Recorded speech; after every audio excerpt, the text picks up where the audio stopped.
Dans sa vie professionnelle, Bernard Tapie était un touche-à-tout.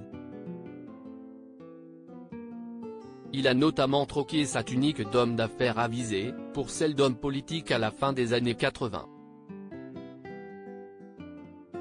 Une volonté de s'engager guidée par une fascination réciproque qu'il entretenait avec François Mitterrand, explique sa veuve, Dominique, dans Paris Match, ce jeudi 16 mars.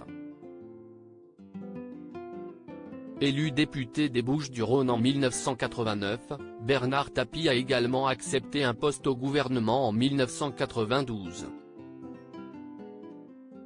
C'est là que nos ennuis ont commencé.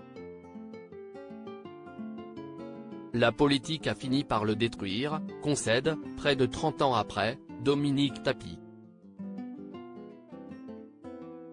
C'est Pierre Bérégovoy, alors Premier ministre, qui a proposé à Bernard Tapie de devenir ministre de la Ville.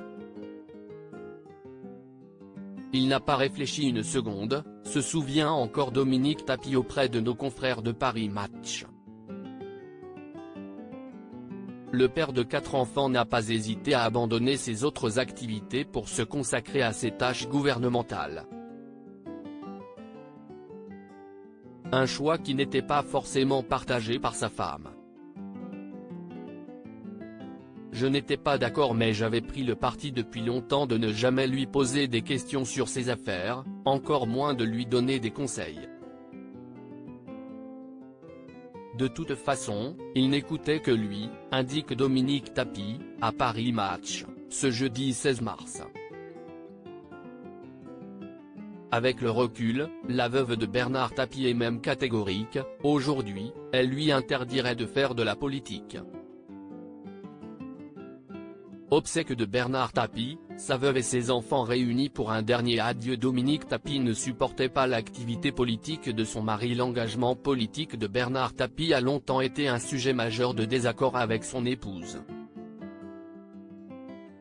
À l'occasion des élections municipales de 2014, le nom de l'ex-homme d'affaires, concerné par des déboires judiciaires, avait été cité du côté de Marseille. Il avait aussitôt nié un retour en politique, au micro d'Europe 1, en février 2013, « Cela fait 40 ans que je suis avec ma femme, je suis l'homme le plus heureux de la Terre et je ne voudrais à aucun moment lui faire revivre ce qu'elle a vécu à cause de la politique ». Quelques secondes après, Dominique Tapie avait également fait part de son hostilité à un nouvel engagement en politique, on ne peut pas être plus explicite. Il a dit non et moi, c'est non, non, non. C'est sans équivoque, il n'y a pas à revenir dessus. C'est ça ou un cas de divorce. Et comme il n'a pas envie de divorcer, on en reste là. Crédit photo, Coadic Guirec.